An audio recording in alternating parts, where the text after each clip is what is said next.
Welcome to the Probability Podcast. Discussions on emerging and converging technologies, problems that are being solved, and the probability of positive and negative outcomes that we might expect. Now, please welcome your hosts, Jason, the generator Spracklin, and Patrick, the discriminator Lozon.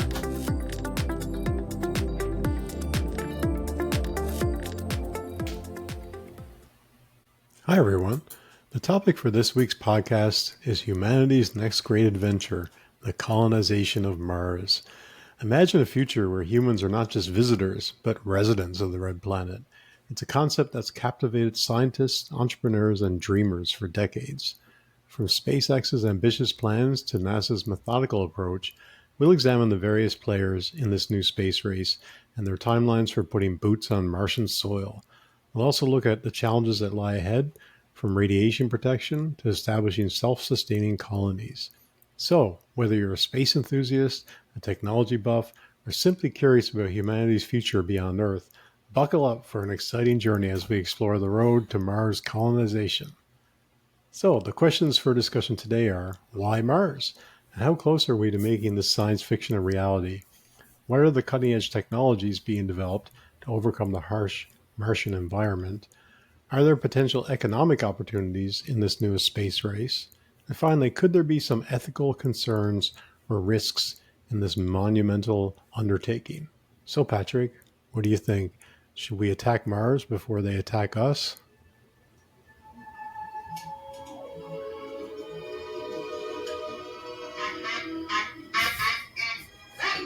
I am the Martian ambassador. We come in peace. We come in peace. We come in peace. We're coming in peace. Come on. We come in peace. That's funny. Okay, so let's start into the conversation around why. I think this is the first question that everybody has is why pursue going to Mars? Why colonize Mars? Well, because we have to get the Martians before they get us. I thought we just covered that. You never know. Once you get there, we may be, assigned a tract of land, and that's it. Yeah, there you go.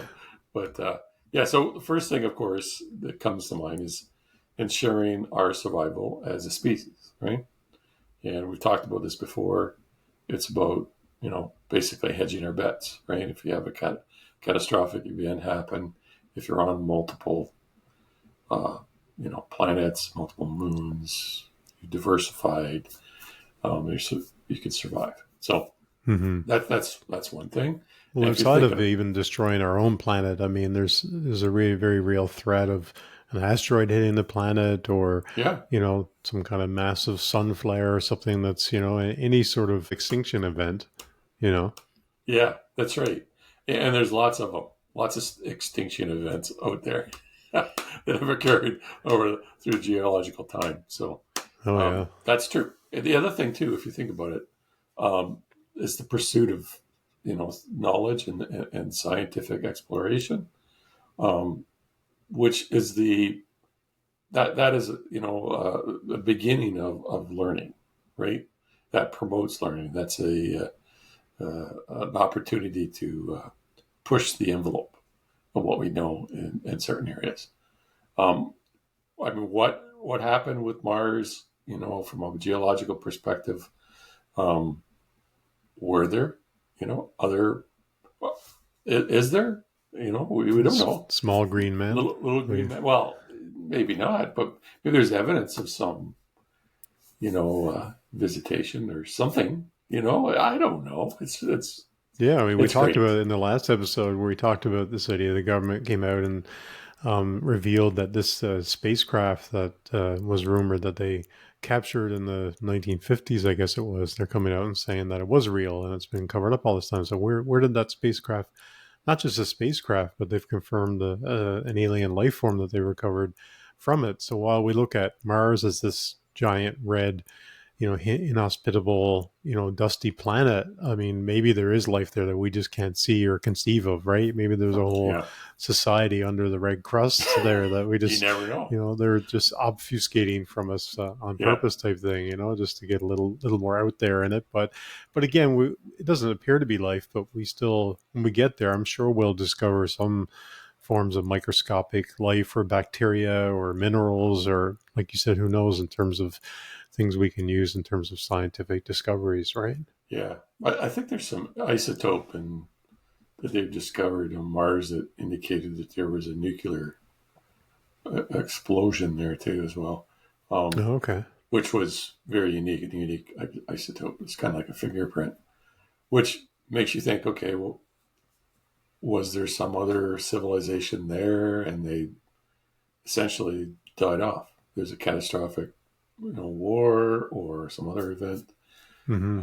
So there's always, this is why we go out and discover things, right? This is why we have to go find things and search and learn, right? So exploration is key, as far as I'm concerned, about expanding our knowledge and also taking that information that we learn and using that for our ongoing growth, right?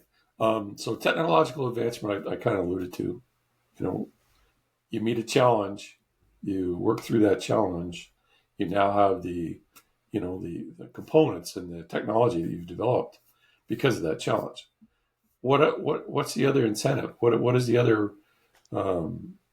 reasons to push into those particular areas, whether it be new and wonderful rebreather suits or new materials or the maybe even expanding the ability of the craft and the spaceships and what have you. It's the reason is just important as as doing it, right? You have to have a reason.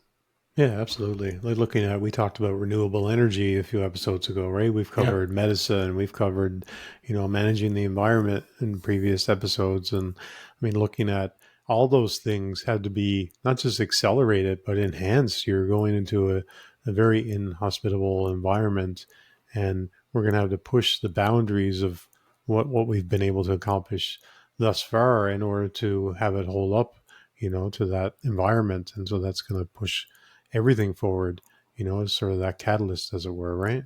Yeah. I mean, Mars is extremely cold and very dusty, right? So if you think about it, dust it can get into everything, right? It finds its way. So, I mean, that can be its own challenge, in a way for colonists to deal with that problem. Yeah, for sure. Dust, You ever right? go to the beach and you come back and there's dust in your shoes and in your shorts and your hair and Yeah, and this is like super, super, super fine dust, right? Kind of this dust that can actually get through filters and so on, and into the machinations of your suit and into the bearings of little, your little vehicles and your little robots, and yeah, so it can be a challenge, right? So that's another challenge. You think about, you don't deal with that here, but there you would have to. Lack of water, right? The geology there is completely different. And from that, let's talk about the whole idea about exploration. I mean, that's inspiring people, right? That's driving, humanity out in the stars, but it's giving people a dream, right? mm-hmm. That they can pursue, right? It's a big deal, being able to, step onto the moon, for instance, back in, was it 69? Now, let's talk about stepping on, the soil of Mars. It's a big deal, right? Yeah, for sure. When you think about the moon, right? When they had that moon landing and everything was televised or on radio or what have you, everybody gathered around that at the time, before Mhm. my time, but looking at it in history and hearing people speak about where they were when man stepped onto the moon, right? And Yeah. whether they watched it on TV or heard it through a broadcast, everybody was gathered around as a family, as a group, and kind of in awe of it. And Mars has been that way to an extent because we've had those big moments of landing those crafts on the moon, or on Mars, as it were. But certainly if we get to the point where someone's going to step out onto Mars, you can imagine today with social media and streaming and everything else, it's going to be a moment in which everybody on the planet looks at that. And like you said, it can bring people together in an interesting way. In fact, our last podcast, you sort of ended on that point. I thought it was quite eloquent the way you put it in terms of bringing people together and giving people a dream and all that, which sounds very esoteric in a way, but is in this era of everybody being so divided and politicized and everything else. It's probably even more important now than it's ever been. Agreed. Yeah, it's very important. The other thing we talked about on the previous session as well, is what kind of resources are we going to find on Mars, right? What is available there? What potentially are the riches, right, that we could either mine or extract from Mars in whatever method or way, and what does that mean for mankind, right? That availability of those resources. So that's a to be determined, right? You have a number of different, surveyors going about and taking samples, but it's very limited right now. Our knowledge of that whole, geology of the planet, we don't know. And that's just talking about, I'm just talking about minerals right now. I'm not talking about anything else, right? So, we've got a lot to learn. Let's put it that way, on what we really could use from a point of view of ongoing, supporting our ongoing technology. Maybe we need certain, isotopes for, I don't know, supporting fusion, right? And they're very difficult to find, but they're plentiful on Mars. So those kind of things. The other thing, of course, we have to think about is the idea of expansion for the sake of expansion, right? The idea of having, and this goes back to the pioneers, right? Why did the pioneers move to all these different countries? We can talk about Canada, that's where we're from, right? The idea of having their own plot of land, having something they own, right? Yeah. And as we see in the planet here, Earth itself is getting more and more expensive to own, right? People have, like in Europe, for instance, is multi-generational, mortgages and things like that. I mean, we're getting to that in North America, which is absolute tragedy for our kids as far as I'm concerned. But the idea, of course, is that where do you go from here, right? Yeah. So for the settlers, for the frontiers people who are willing to, pick up their life and move into something new and take those chances and battle, I would say not battle, the enemies, battle all the forces that are going to try to kill you. Yeah. Right? Yeah. So it takes some brave people to do that, right? So Yeah, for sure. I mean, yeah, even though we're talking about, way, way in the future, right? If we skip all the way forward to when we've sort of not just colonized Mars, but terraformed it. And, if you believe that the science can accomplish that, then eventually you're going to have a whole new planet that's going to, like you said, need to be, divided up in a sense, but whoever gets there first is going to sort of own that, and then of course, but then you're going to have other other countries or entities that are going to get there, and you'll have sort of that fight for that land and that type of thing, right? I mean, we're Oh, certainly not you're talking in painting a our nasty lifetime, but picture here. yeah. If we follow the rules of what's happened in our history, or you know, Haven't you watched the in, movie Total Recall? I mean, come on. that's right. Well, it turns into the biggest corporation owns everything, or there's no individual ownership. Some things are owned by countries. You've got individuals that maybe are rich and they like an Elon version that buys up everything and everybody lives in as slaves. Well, That's it's funny. these social structures are, I think, one of the biggest impediments to our ability to explore and colonize. It's funny you bring up our friend Elon. Not necessarily our, Here we go. Okay. he's come up many, many times, right? Because he's sort of involved in so many things, right? Yes. From, autonomous cars to, energy and you name it, right? And of course, the big thing is this idea of going to Mars. And he's one of the front runners of pushing this idea of going to Mars. But, we've talked about a lot of reasons why we might want to go there.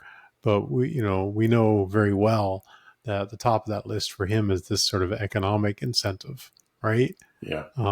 So he can go and be king of Mars, I suppose, right? That, he's going to succeed where someone like NASA hasn't, maybe, for example, right? So there is this sort of space race and, probably a lot of private companies looking at it. And yes, at this, scientific level and the people who are interested in that side of the science and advancing things and whatever, everybody has their own individual motivations, but I think the overriding motivation to get to Mars is to be the first there and to colonize it and to put that flag in the ground and to reap the rewards, I suppose, right? Yeah. The whole economic piece is to be determined, right? What does it really mean? Like I said, what are the resources and so on? But economic benefits are completely unknown, right? That is something that's going to be built through discovery. Of course, by pushing out into Mars and colonizing Mars, you're then staging the capabilities and the learning, the technologies, all the systems and support mechanisms. You're now staging that for the capability of moving into other areas, other colonies, right? So, the whoever, and I guess that's a generic argument about why Mars or why anywhere. The idea, though, is there's got to be a first, right? And with that first, there's going to be a lot of learning. Unfortunately, there may be loss of life too. So there's going to be a cost to this adventure, right? Yeah, I think we need to be prepared to pay that. But the reality is that has happened in the past everywhere, right? There's lots of examples of, colonies setting up and literally disappearing over the winter, and so on and so forth. And it's just a reality that we've got to take into mind. There's nothing safe in this Yeah, I universe. mean, there's going to be some brave souls that are the first to go out there and attempt this, right? Like we've only Yeah, against sent robots so far, and I think we will see something happen in our lifetime. We're not going to see that entire transformation, yeah, but given that it's, not, completely insurmountable, as far as the time to get there, I think we talked about that before we started today a little bit about how long does it actually take to get there. I think it was somewhere around the 12 to 14 months, like a year, somewhere in that range, given current technology. Whether that improves over time, it would be an interesting thing. But also, you mentioned a staging area, but I mean, like, where else could we potentially go? The options are relatively limited in a sense, right? If you're looking at, the other planets, like there was this idea that we could go, explore some of the moons around some of the other planets, right? Because a lot of these other planets are just not inhabitable, but some of them, I forget which moon it was the now. Maybe Jovian moods. Yeah, the Jovian yeah, ones. or maybe it was Saturn's moon. One of the moons is surrounded by vast frozen lakes, and what's underneath those lakes, what's in the water, right? It's the fact that it has water, in fact, is kind of that criteria for, can we actually go there and explore? Although Mars seems to have an absence of water. There's some theory that maybe there's some water under the surface, but that's sort of a base criteria in the sense that, yeah, we can go there and try to terraform it, but certainly if a planet or a moon already has water, then that's a good base to start with. And then if you look at some of those, which we'll probably get into later, some of these Earth-like planets that are, 11 million light years away, type thing that, they very much we could support life, but just the amount of time is, we would never get there in a lifetime. So until we, like we talked in the last episode, until we, develop the idea of warp speed or bending time and this type of thing, we're not going to reach those planets. But there are certainly other planets in the other galaxies that we can observe, right, that seem to support life, mainly because it looks like Earth. It looks like it has water, for example. Yeah, exactly. And we're doing a lot of analysis through James Webb now of the light waves around a planet to understand what the atmosphere is, right? And with that, we can determine if we have a planet that's has a lot of water, for instance, in the atmosphere. What really is the atmosphere made of, right? And with that, of course, is we're building a list of targets, right, of possible future homes, right? That being said, I mean, you got to take your first step, right? And Mars makes sense. It's close. And we may set up the moon as a staging area, right? But after that, we can certainly go into the rest of the of the solar system. For instance, jumping onto the moons of Jupiter. We have Io, Europa, Ganymede, Callisto, right? And all of them may have, they're big chunks of frozen, water. In a lot of ways, they may have, uh, oceans underneath them, underneath their frozen crust, like Callisto, Europa. These particular moons may have a lot of new and wonderful things to discover. Once you drill down into them and you're able to access those oceans, we may find new life, right? We just we and we're talking about intelligent life. We don't know, right? So that's where we can. The idea of exploration may actually come back with something more than just minerals and exotic substances. We may find life. And back to the little green men again, right? But when you think about it, it's we have the technology now to essentially sort of get there, right? And we've sent some exploratory type crafts, right? We've landed a Mars rover, those types of vehicles there to gather samples and send back videos, send back other data type thing. But the reality is that it may not happen. So what are some of those real kind of key barriers? Obviously, we know Mars is a very harsh environment and is not very hospitable to what we need as a species, right? So we might be able to get in that capsule or get on that ship and get there. But once we get there, it's not very friendly and welcoming from that point of view. You're looking at the scarcity of resources and that type of thing. But what other, what are the other reasons why it just simply may never happen? Well, I'm glad you brought up the fact that it's, the atmosphere and stuff isn't ideal. It's very thin. But think about The Martian, Matt Damon.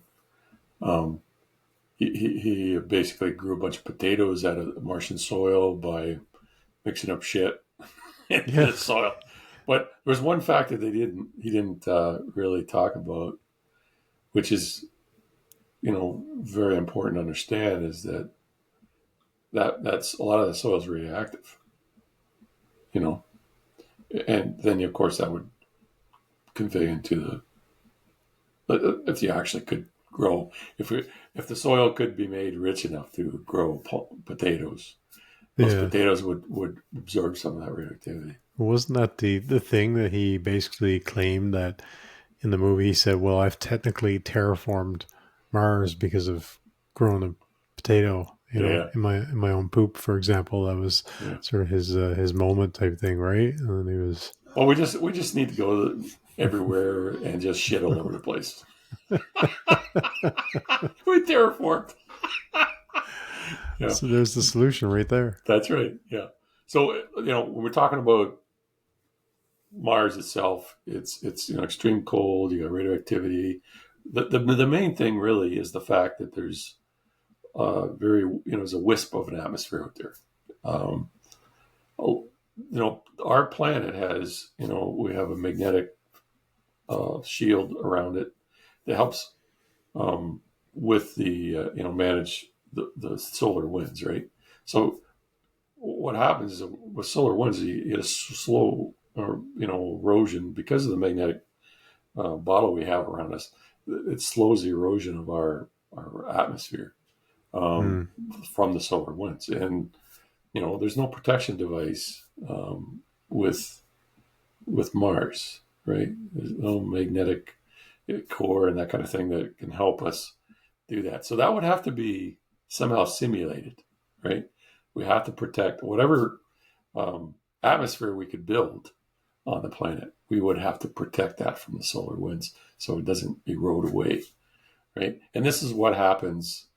Keep in mind this stuff can happen over millions of years too, right? So that's really what Mars represents today, is this husk of a planet that we believe was once a thriving, green, possibly green, but definitely a wet planet. And then over the course of millions of years, maybe billions, but it's slowly eroded away to this, husk, right? Can we revive it? It's a mummy, right? Mm. It's like the mummy. Yeah. It's very possible that we could, right?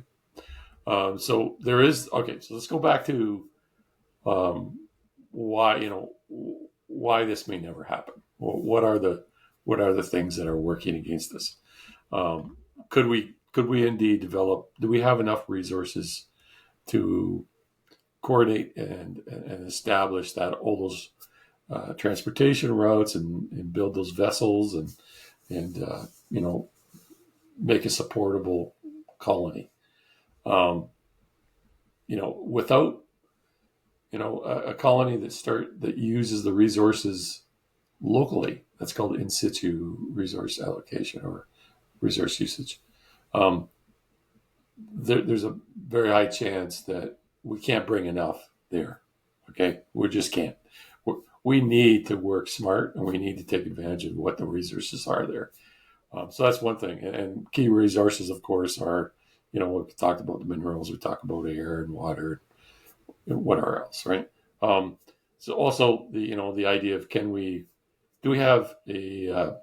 develop an energy source that is stable, runs for a long time, puts out the amount of energy that we need, not only to run our spaceships, but also to help power the colony, over a course of a long period, right?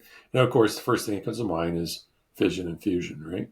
So, yeah, I would say fusion, which is a clean, and safe version of our nuclear power is key here. We really want to chase that one and get successful at that. So energy is also important. Communication with home, right? Communication with other staging areas. Being able to have effective communication time, that you don't have a lot of delay, right? So, that's something we need to really work at. If you're a light year away from something and if it takes a, speed of light to, transfer, let's say, a laser or something, that means your conversations going to take a light year in between. It's going to be a year every time you say something. Oh, between Earth and Mars, yeah. And you acknowledge it, right? So that's not workable, but Mars isn't that far away, right? But the idea being that this is communication is a challenge with distance, right? The further out we go, the more of a concern it'll be. Then, of course, we think about, travelers, right? They're on a spaceship for 6 to 8 months to 10 months, whatever that period is. And then from there, then they, move to colony, building a colony on Mars. There's a lot of, we'll call it psychological, challenges there, right? We had health challenges as well. Yeah. So you got to stay healthy. You got to keep your mind healthy, and you have to have a healthy social system as well, right? So all challenges. I'm not saying it's not doable. It's definitely, but if you're dealing with long-term, confinement and things like that, it's difficult, right? If it's a one-way ticket, for instance, you go there once you've been in space for so long and on Mars for so long, and you lose all your bone density, you can never come back. For instance, to Earth, right? These are all concerns, right? Now, of course, the technology to get there, we talk about, you just take your spaceship, just like we see in Star Wars and, Star Trek. You just land it and then you take off,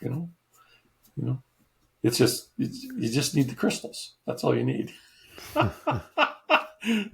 So to me, this whole power thing is very important. And that ties back to also devising reusable, spacecraft, right? That can descend into an atmosphere and then ascend from that, gravity well in that atmosphere and into space.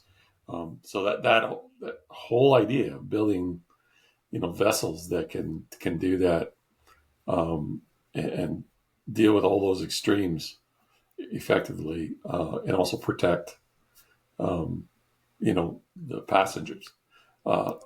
This is a lot. This is a tall order, right? Yeah, I mean, there's a thin atmosphere on Mars. So the idea of coming in and trying to descend and have a proper landing. I mean, it's not like you're arriving at an airport there, type thing, right? So you have to have the ability to navigate that, when you get there and to safely land, but also to potentially be able to leave.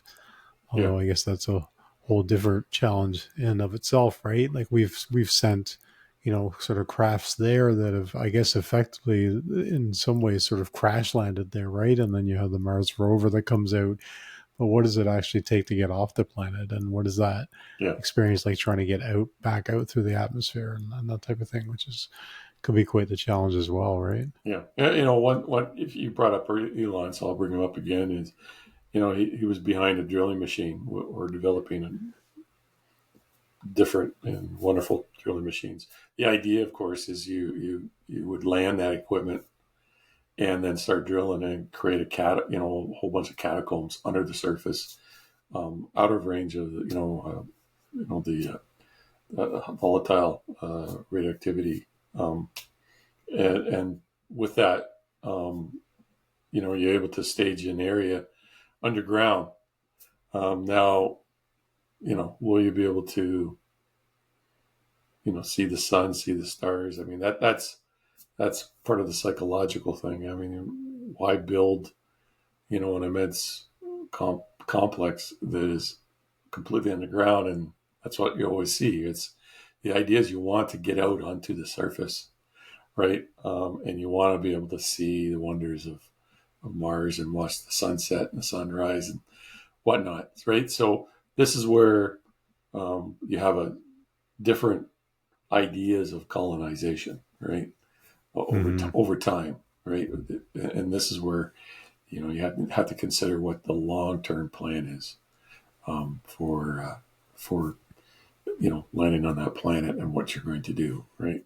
So other technologies, life support systems, we're getting better at, developing air management and, closed loop systems. But that if you look at, there's been a lot of failed experiments here on the planet, in Earth, on a closed loop. We tend to bring our pests with us, so on and so forth. So you have disease, you get insects, you get bad stuff happen, and then you can lose your food, right? Or you can cause a major problem with, the balance of your ecosystem within your habitat, right? So Mm-hmm. life support's not minimal, and it has to be very reliable, and it has to handle a lot of different stressors, right? And stay in balance, be able to bring itself back in balance. Of course, you have to talk about food. What are we going to do? Are we going to eat radioactive potatoes or not? That's the question. Right? Yeah, I think you get tired of potatoes after a while. I There are think so. a number of different ways you can Yeah. sort out potatoes in different variations, but after a while, you're going to get pretty bored with it. Yeah, you might develop scurvy or something. No vitamin C and potatoes. So the idea of good quality food and being able to produce that obviously jumps into, you have to have systems on the surface, absorbing Mhm. sunlight to do that, but also what do you do about the radiation, right? That gets into a big question mark, is how do you still take advantage of the solar radiation, but also filter out the high level radiation, which will effectively kill the plants over time, right? So that is a major problem, and we're going to need to. Well, it may not be like certain video games where you just give yourself a stent and you're good to go. You've got a shot of anti-rad, and you can run around and jump in radioactive pools and like Well, Fallout, right? whether it's video games or movies, they always make it look easier Yeah, than yeah, it is, right? I mean, the Martian movie with Matt Damon was a pretty good movie overall, I thought. But is it really realistic? I don't know. And he was driven by necessity, right? Where he was sort of, I think, left behind there, I think, or something, and had to figure out how to survive till they could come and get him, type thing, right? But they hadn't figured everything out yet. But it was yeah, kind of an interesting setting that I don't think had been explored in that essence, right? That in science fiction, there's always these grand, landscapes of, huge ships traveling to other planets and, yeah, Total Recall. I mean, we had already fully settled and created a colony there, but the Matt Damon one spoke to like kind of the idea of isolation there, like you talked about, back to the psychological part, but also the logistical or practical part of, okay, well, I'm here now. How am I going to eat? yeah, yeah, exactly. And so all these systems all work together, right? And the idea of simplicity and designed reliability, right? The idea of redundant systems, redundant components, and the ability for manual overrides and manual control, and at the same time having systems that respond and react to negative stimulus and are able to overcome those challenges. Like, there's so much here. When you lay it all out, you think about what we have to do, right? But that's the challenge, right? And to me, overcoming those challenges is one of the primary reasons why you want to go in the first place, right? Otherwise, you have no need. Yeah. You don't have the need, right? Well, And that sense of adventure, which we all have, right? well, yeah, where's our sense of adventure now, right? Well, I think it's coming back. There's certainly a lot of interest in going to Mars now. Yeah, There's also this sort of challenge of radiation there. Not just traveling there, but on the planet itself. I'm curious in your sort of research there. Like, why is that exactly? Is it because Mars doesn't have that protective layer that we Yeah, have on Earth? That yeah, essentially you're directly getting all the radiation from the sun, essentially. yeah. The magnetic shroud, what's it called, the Van Allen belt. When you think about it, this is where the uniqueness of Earth has, you know, when we look at the solar system, there's a lot of components in Earth that have led to our ability to survive, right? And so Earth is our mother, right? It's not just the climate; it's also we talk about the core, and the core is rotating and creating this huge magnetic field around us, and it's warding off all these intense solar winds and radiations, and of course the radiation. Of course, there's different levels of high atmosphere dispersal of radiation as well, and these systems, they all kind of work together and give us a habitable planet that we can walk on, right, and Yeah, we breathe the talked about air. that last time about Yeah, how like we were born of the earth, right? We're part of the earth, and that the atmosphere and the other elements of the planet are built for us. And they were thrusting ourselves out into space and now into other planets that were not built for us. We talked a little bit about how a lot of animals were, sort of a product of their environment type thing, and certainly there's all this whole sense of adventure and everything is great. I think ultimately we should be pushing out there, but then there's that other school of thought that says, well, maybe we should spend a little bit more time taking care of this planet because we don't yet know if we can, you know, yeah, transform or make another planet hospitable. For all intents and purposes, this is the only planet we know is going to sustain us because we were made for this planet. So yeah. it's going to be interesting once we get to that point of, we have all these theories around how we can, turn, Mars into some sort of Earth-like planet. I mean, there's certainly this idea of going there and building in a colony of, buildings and these self-sustaining systems. But what about, as far as how are we going to go about, what's the process of colonization look like? Well, I mean, we have to first off build the technologies around being able to get there, right? So that's the first step. Can we get there, right? It's one thing to build, a drone and automated, AI driven, components that can, basically, be subjected to 100 Gs or 18 Gs. Maybe I'm going a little too high here, but the idea is that they don't have to worry about oxygen, and they don't have to worry about gravitational effects and so on and so forth. It's inertia and that kind of thing. Um, so when we start building spaceships that are being constructed to support us, right? There's limitations on that, on the capabilities of that spaceship, what it can do, or it can kill us, right?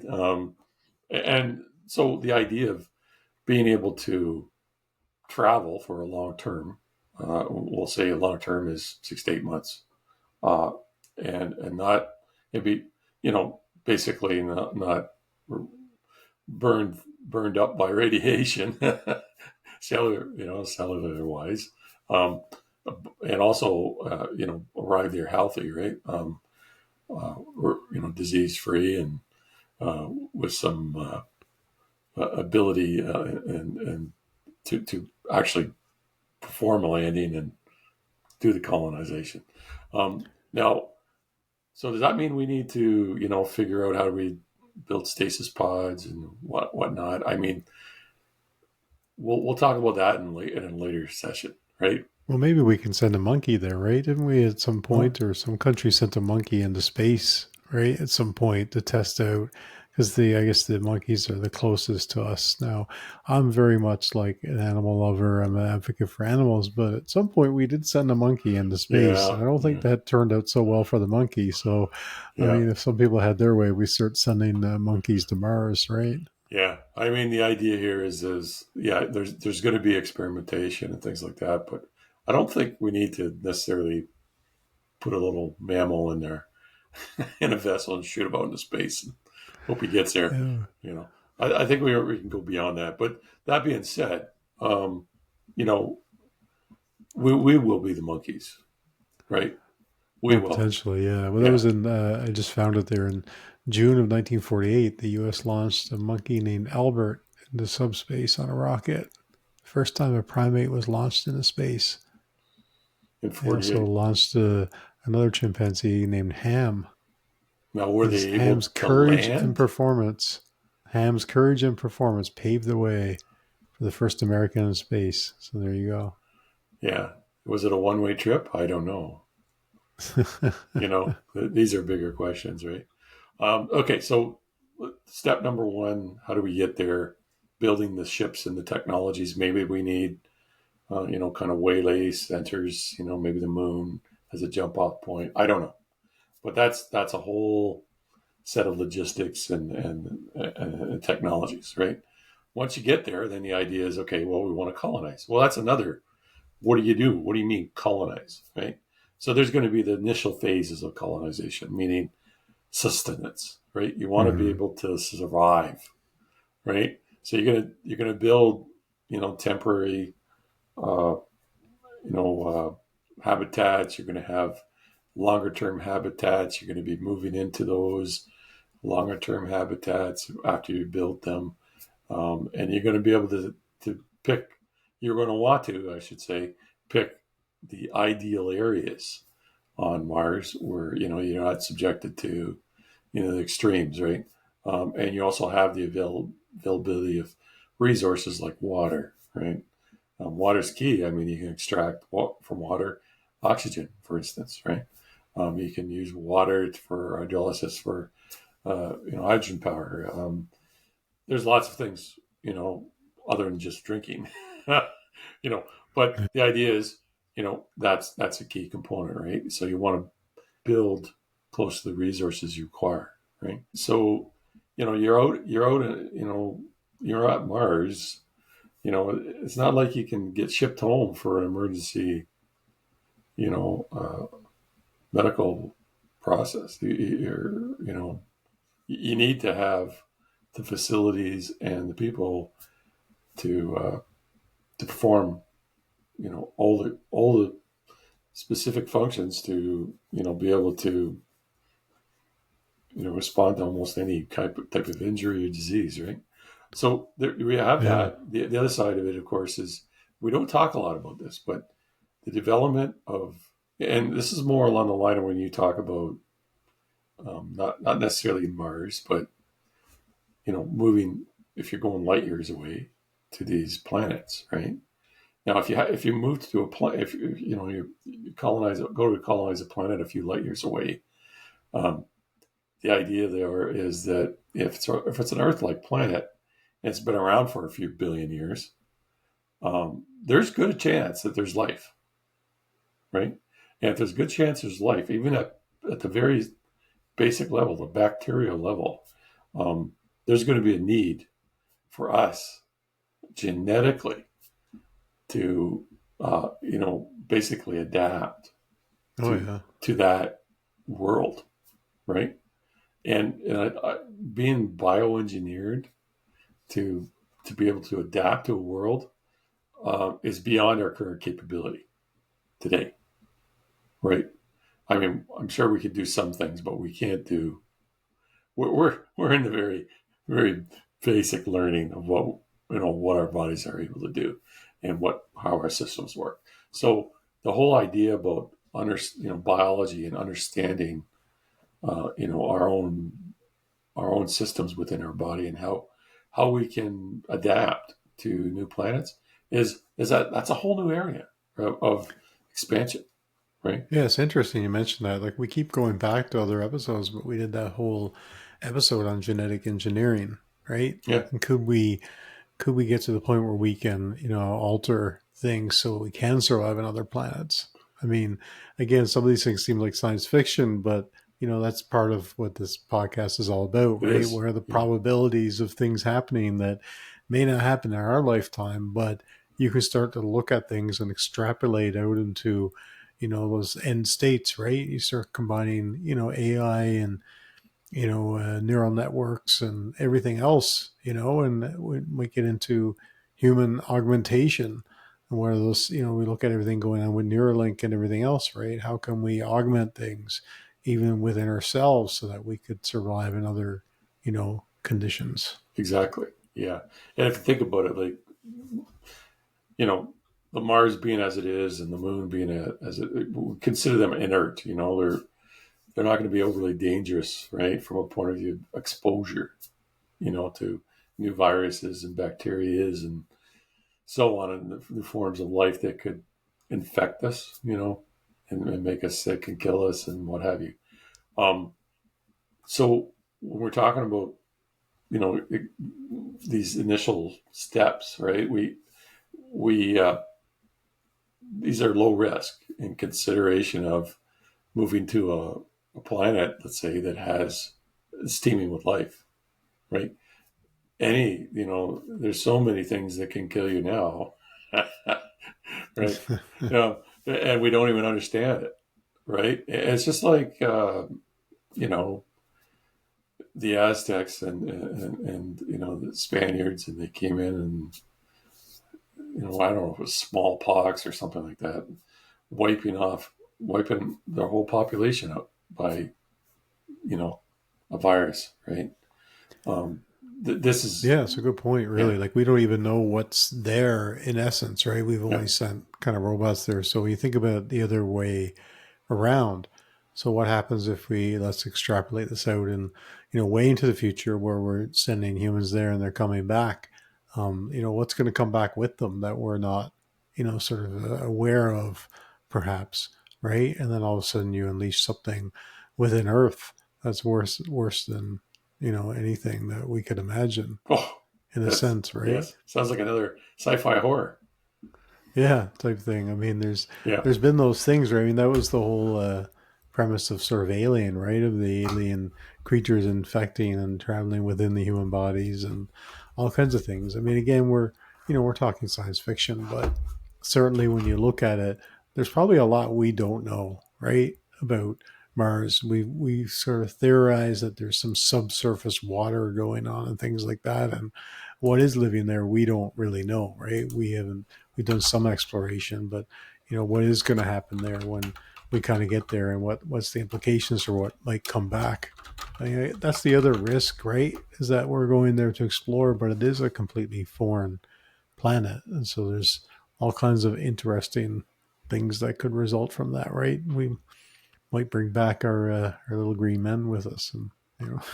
Well, that's right. We have, we bring us, we're a symbiote, right? We have many different, I mean, even at the cellular level, um, different, we'll say entities that are learn to merge and work together in order to, to support one another, right?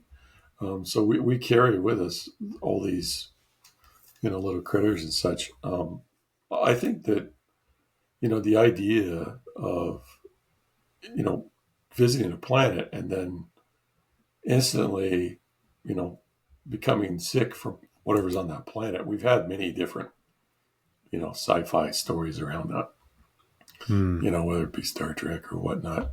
But the idea, of course, is we have to have a mastery, right, of biological systems, right, in order for us to ensure that we can adapt to any environment, right? And that has to come in step with the technologies to get there, right? Um, you can't have one with the other is what I'm saying. Or you're just going to end up with the worst case scenario, right? You get there and then you're all dead. Well, geez, okay, did that wrong. Send out another one, right? Yeah. A whole new, whole new collection of colonists. We want to do it with some, intelligence about us. Yeah, we don't want us to end up like the chimpanzees, right? Well, yeah. I mean, the idea of, we do know and we can project through, concentrated, thought exercise what problems can arise and how we can address them, right? So that being said, we talked about, adapting genetically. We talked about building, the systems and the food systems and all these other critical systems to support us, right? And then you've got the longer term development of colonies, right? Which would be, building of um, areas for not only for agricultural use, but for power systems, for extensive habitats, the whole thing, right? Being able to extract local in situ resources and use them for the construction of more habitats, right? Now, what I'm talking about, of course, is being able to develop new technologies, whether it be, I don't know, being able to, let's say, we talk about printers or 3D printers, having massive 3D printers that, basically print out a habitat, right? Using local, mineral resources, right?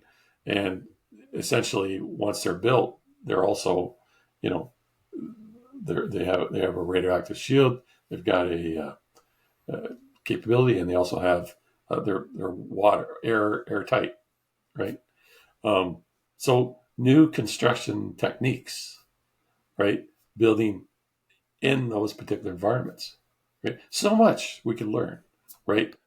Yeah, we could do a whole episode on the 3D printing, Yeah, right? yeah, So that was a big advancement for a while there, but it hasn't reached its sort of limits. But in this scenario, you could see where that could become useful, right? Where you don't have that immediate availability of those materials that come by so easily here. yeah. Like if you think about it, I mean, a lot of the achievements that we've done, massive products, whether we're building this large buildings or huge dams or whatnot, it's about and the bridges, for instance, it's about the process of how we built it, right? Building out the processes so we can build whatever we want to build, right? And the technologies around that, you know, that's where we get into a lot of learning, right? That's when we get into a lot of innovation, right? Being able to build something in an environment that is very hostile and build it quickly, and then the result is something that is sustainable for us, right? Um, it's an achievement in its own right. So the idea, of course, you're going to have temporary, and then you're going to move to longer term, and from a longer term perspective, um, you're establishing sort of presence, you're establishing numbers, you're building out economies, local economies, and this is where things get very interesting. Is the society, right? The structure of the society, and what we consider the government of that society. How is that society run? Right? How do who's making the calls? How do you what about law, right? How is that administered? Um, how what is um, supportable throughout the fabric of the society, right? When we think about the models that we've seen in a lot of the science fiction, a lot of them are monopolistic, based by corporations. The corporate owner basically owns your soul, right? There's, you're paying a debt off, right? Yeah. When you colonize somewhere, you're paying for your trip there. You're paying for all the resources that you need to colonize, and you're indebted. And maybe actually your kids and your kids' kids are indebted too, to pay that fee, right? And this is an enslavement, right? Do we really want to build a model like that? Because I don't like that. That's not supporting the true nature of discovery and exploration. It's like we're starting over again, but in what manner are we going to start over, right? Yeah. Because whoever is the person or the company or the entity that first colonizes there is going to get to decide that. Yeah. Right. And sort of set those ground rules based on whatever their values are, the way they want to see the world. Right. It sort of reminds me a little bit of The Walking Dead. I don't know if you watched that show or not, but The Walking Dead. Okay. Where are you well, going with essentially, this? if you look at The Walking Dead as an interesting kind of analogy to the direction you're going in there is that what happens in The Walking Dead, right? A virus breaks out, all these millions of people across the world turn into zombies, and what you're left with is that a certain number of people that were not infected are left to survive in this sort of world gone mad. Not just that it's taken over by zombies, but everything's broken down, right? Society's broken down, and production of things and transportation and everything else. And they're left initially just scrambling, right? The group that you sort of first encounter, but eventually they start reaching different colonies, different civilizations where people who have survived have built up walls and built these kind of safe havens to, sort of resettle and restart humanity in a sense. But what ends up happening is that you have different types of people, and some of the cities are run by people who are, good people, and some of these settlements are run by not so good people who are running things with a very different sort of hierarchy and rules. If you look at, for example, like, Negan was sort of running a colony, and for anybody that watched Walking Dead, we all know what kind of civilization that he envisioned, right? As opposed to, the other cities that were trying to do more normal things, but inevitably it always seemed like even the place that looked normal, there was something under the surface that wasn't quite normal. So it's sort of that the base instincts of humanity sometimes take over. So what's going to happen in that scenario where we're restarting a civilization in Mars? Maybe we'll find some zombies in Mars too. Who knows? Well, when you think about it, like, the initial exploration and settling of the colony, and it's probably going to be done through more of a military style, absolute direction and authority type of top-down approach. But what happens when this colony then grows into something bigger, right? And this is where we need to really think about, ahead of time, what that's about, because without doing that, right? Just watch The Expanse, for instance. You probably watched that sci-fi. It was great sci-fi. The idea of you have now warring factions, right? You've got the asteroid miners, and you've got the Mars colonists, and you got Earth, and they're all become enemies, right? For everybody's based on their own agenda, right? Their own requirements, their own needs, and the idea of what's free, what are people's rights. It seems to be, depending on the group, there's that seems to be pretty liquid, right? And I think if we're going to go through the process of extending our whole civilization out into another area, we need to really think about, how we're going to protect, the quality of life for those people, and ensure that we have systems in place and intent in place that goes beyond, some individual factions and what their agendas are, right? So that, and then of course the longer, step, which is eventually would be terraforming, right, of Mars. And that, of course, is there's a challenge there, right? The idea of, can you take a planet like Mars and turn it into a planet like Earth, right? Terraforming. Can that be done? right? What kind of technologies, what kind of sciences that we haven't developed yet would we have to utilize to achieve this, right? Um, is it just about throwing a few nuclear bombs out on the poles to disperse the water? No, you know what I mean. I mean, we're talking about. Well, I already talked a little bit about the fact that we've got to build up some kind of magnetic or photochemical, I don't know, some kind of protection layer for the atmosphere, right? So if you can build an atmosphere, you use a whole bunch of extremophiles, and you're able to build a high degree of CO and oxygen, maybe some methane, throw a few other fine chemicals in there and gases.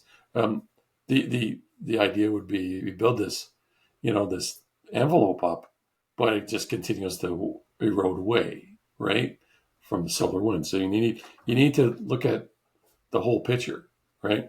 And once you have established an atmosphere that is breathable, um, the idea would be uh, how is that how is that going to work in balance, right, with what's on the surface? Because that's really what Hmm. our planet is, right? It's a dance, right? It's connectivity, it's interoperability between the ocean and the ocean life and the life on the surface of our continents, and we're making oxygen, we're using oxygen, carbon dioxide, methane, all these different nitrogen, all these different gases, and with that, we found a balance, right? And if you're trying to engineer a system, engineer a We're planet engineering a whole like planet, Mars, right? I mean, and yeah, it's you're you dealing have with to the get it to a cold point where it temperatures and stays. everything. Yeah, you want to be able to, it'll affect the introduction of those changes will affect that, right? The temperatures won't be as extreme, right, as they are Yeah, but today. isn't part of the challenge too that it's far enough away from the sun? The whole point of, Earth being what it is, the whole reason why Earth is as it is Goldilocks zone. because of we're so yeah we're Yeah, so we're within that proximity of the sun, and so that's these are all things that are naturally occurring, and so can we possibly engineer something comes even close to that? For yeah, example, is sort of the bigger question, right? We theoretically we have all these ideas, but is it possible to do it on that type of scale? Is the yeah, bigger question, right? yeah. Could you build, I mean, geostationary, system of ring of mirrors, let's say, right, to reflect additional sunlight down into to the planet.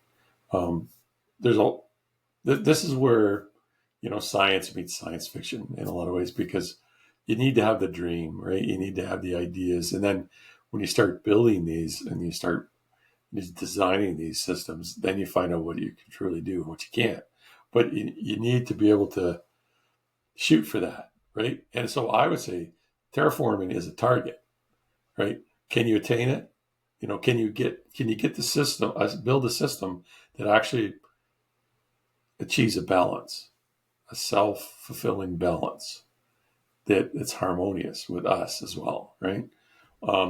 So again, you know, you can have you can fail, right? You can have things dissipate, or you can have runaway, effect, and you can superheat things. You can, um, Well, it's interesting you mentioned the word harmonious, right? yeah. Because some would argue that we're not doing the greatest job of living harmonious with the current planet we're on in Well, many ways, right? well, there you go. I mean, a lot of the technology that we end up building, or a lot of the ideas in science that we end up using and developing to build these colonies, is completely transportable back to Earth, right? And we can utilize those same technologies here to help fix the mistakes that we've developed here.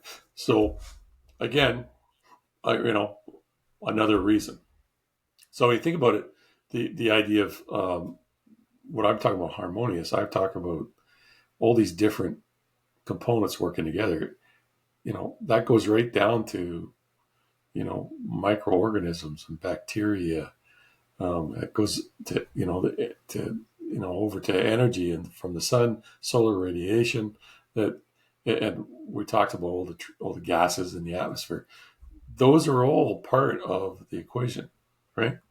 And maybe, we're not able to necessarily mimic Earth's atmosphere.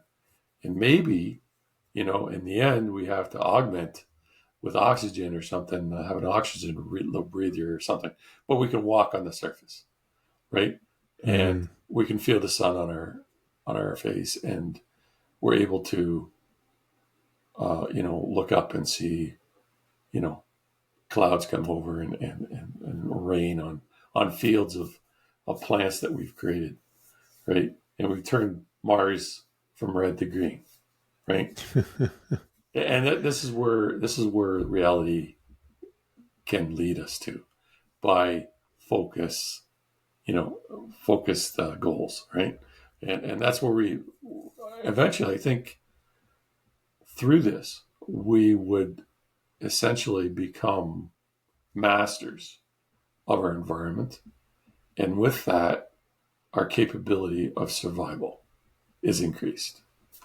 Right? Yeah, absolutely. It sets the stage for traveling to other planets and that type of thing, right? The Yeah. ultimate perpetuation of the species that we talked about. But, in terms of that, this idea of doing all this, I mean, it sounds really great in theory.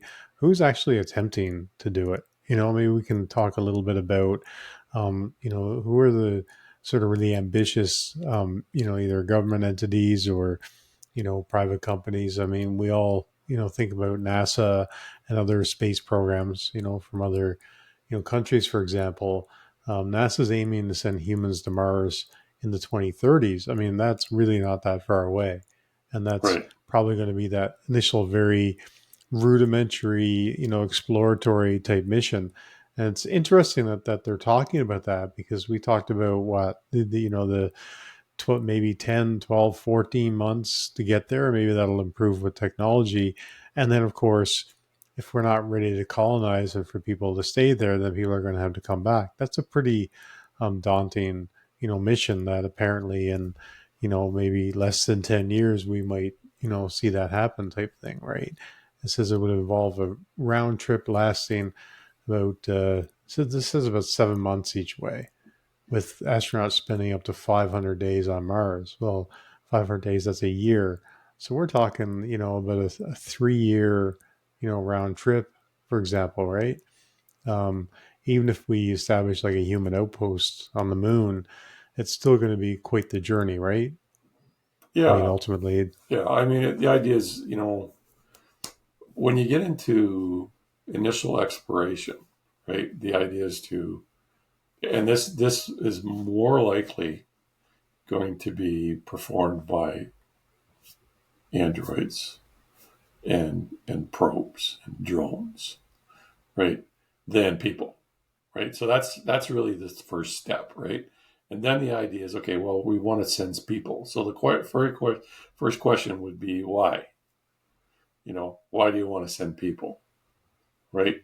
Mm-hmm. With the intent of colonization. Okay, what's the best way to do that? Well, we don't want to send just, 1 million people to this place and say, well, good luck, right?